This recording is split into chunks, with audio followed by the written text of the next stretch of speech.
All right, y'all, what's going on? It's Combo Breaker 99 back with another video. All right, y'all, so I want to go ahead and knock these two out together. Go ahead and put these two together. I want to do a quick post-fight discussion on these two bantamweight fights from this past Saturday. First off, let's start with Karol Rosa versus Pannie Kianzad.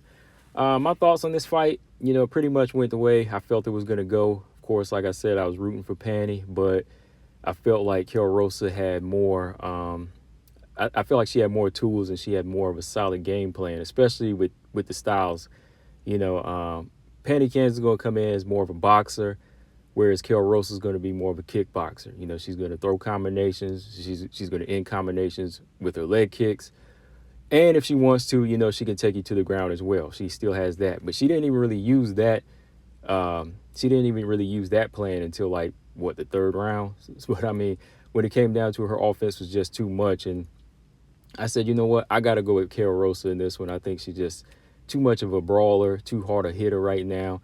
And Pannie, she can brawl in there too, like I said, but, she's mostly focused on the boxing. And that's kind of how it went from the first round. I mean, first round, I know Pannie wanted to go to the body with the jab, which was good, but every time she would step in, she would eat those leg kicks. I mean, she ate like two back-to-back in like the first minute. And it was like the reaction from him. Like as soon as she got tagged, I was like, uh-oh, them things are hurting. Those things are stinging. And Karol Rosa kind of used the same game plan against Irene Aldana, except she was throwing more so on the inside of the thigh. Had she maybe done this to Irene Aldana, yeah, she probably would have taken her out or did more damage. But she stuck to it in this one. She stuck to the calf on Pannie Kansas, and she was chewing that lead leg up. I mean, like 12 kicks in one round that were doing this type of damage. They were just chopping Pannie down. Pannie was throwing some nice jabs and some nice right hands, but like I said, really she just had those hands upstairs, like the 1-2s. So she would just step in and she would get stung by a leg kick. So every time the leg kicks came, it would just kind of slow her game plan down. And then again, you got the 1-2s coming back from Karol Rosa as well. And when she punches her way in, boom, she hits you with that leg kick, and you see Pannie just hobbling. Second round, same game plan.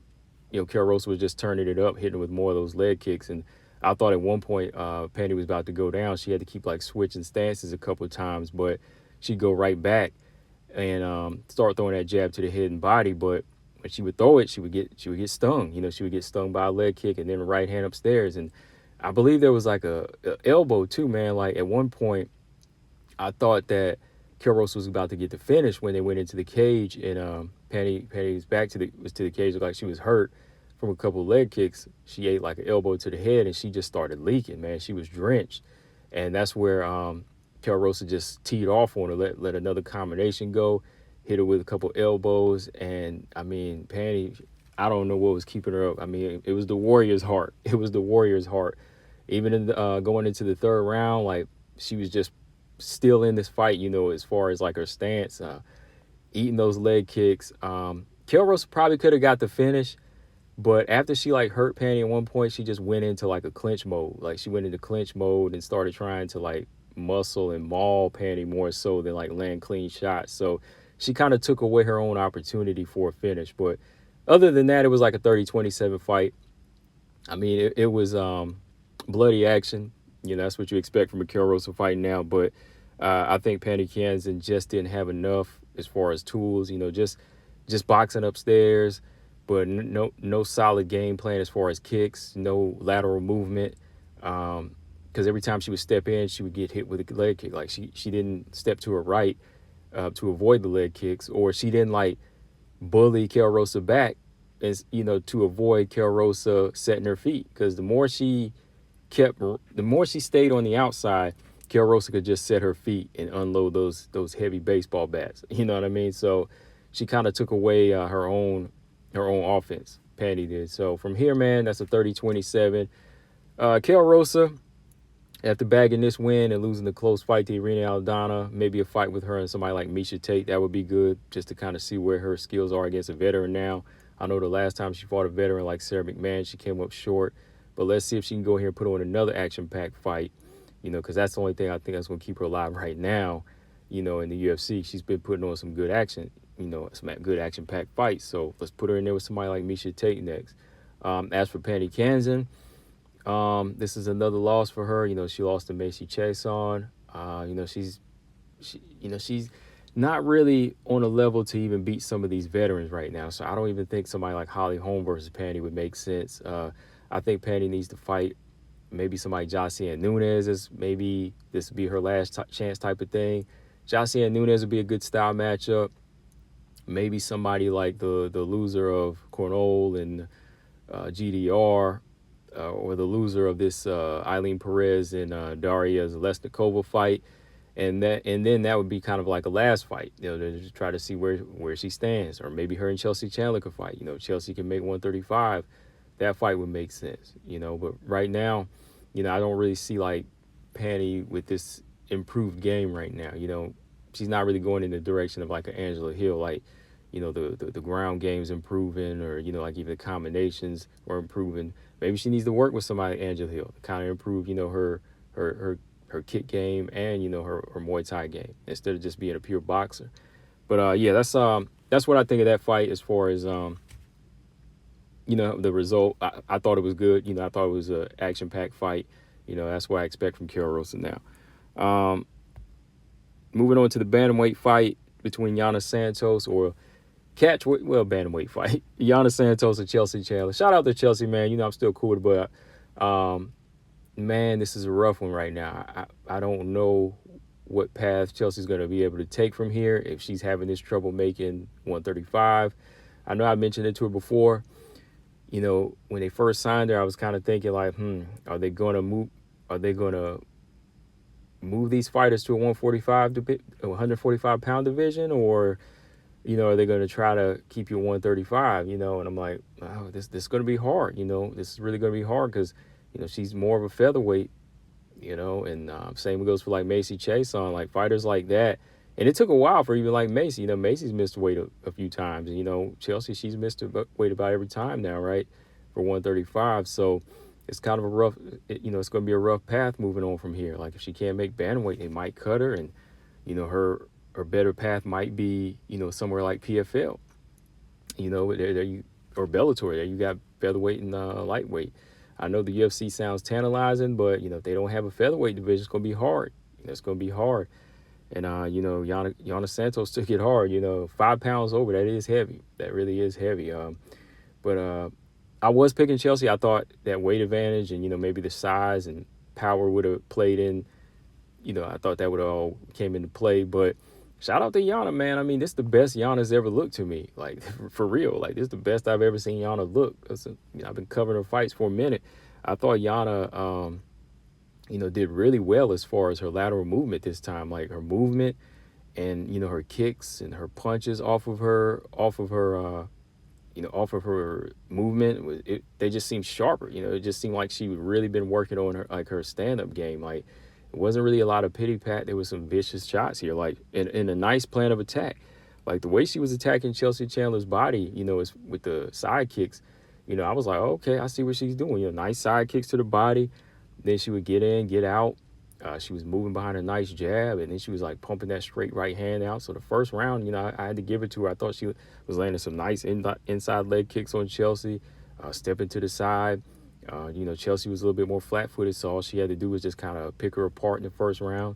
Going into the second round was just more of the same, stick and move. And she caught Chelsea with a good right hand and dropped her. I was like, wow, okay, like Yana's really like sitting down on her shots now, and she's really committed here. And she was just mixing up her kicks too, like nice axe kicks, front kicks to the face, and again, those push kicks to the body. Like it was just all around. It was all around good striking variety from Yana.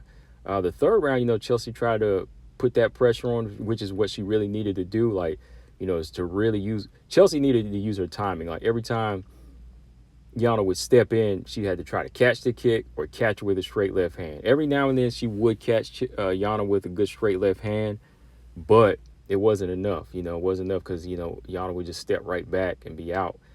So Chelsea in the third round tried to put more pressure on against the cage and pressure and, try to maul her. But I thought Yana did a good job as far as her footing, her footwork. She was keeping her right leg against the cage away from the trip from Chelsea. She did a good job of turning Chelsea to get back to the center.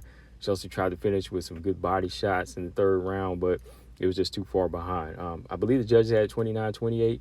You know, I rock with Chelsea, but I thought it was a 30-27. I thought it was 30-27 for Yana Santos, man. I thought she just executed a good stand-up game plan. Overall, her movement was just too much.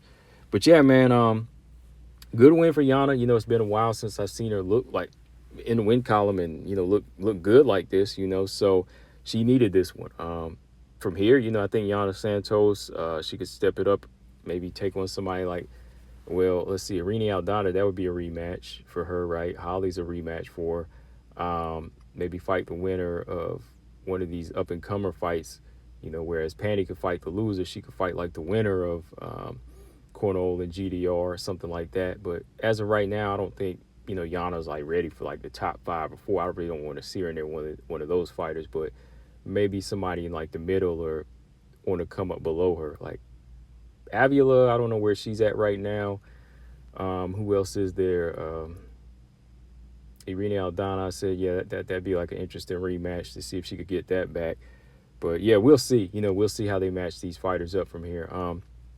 Chelsea Chandler, you know, it's been rough. It's been rough, man, for her to try to make this weight. I mean, the only thing they can really hope for, you know, that's why I keep saying, like, I wonder, man, like, do these other fighters ever get together, like, and hit Mick Maynard or Dana White up? Do they hit him up and say, yo, can we get this featherweight division? Like, if they're going to continue to have this trouble making weight, even get like Macy Chase on, like, do they ever voice it? Like, do they ever tell them, like, hey, can we do something about the featherweight division? Like, they don't plan on doing the atom weight, so why can't they do 145 pounds? I mean, they probably will if Kayla asks. I'm sure, you know, if Kayla have trouble, like, in the next 2 times making weight at 135, and she voices something, you know, I'm sure they'll probably do something like that. But I think if all these girls got together and said something, maybe they would, you know, because other than that, they're just going to be giving up purses.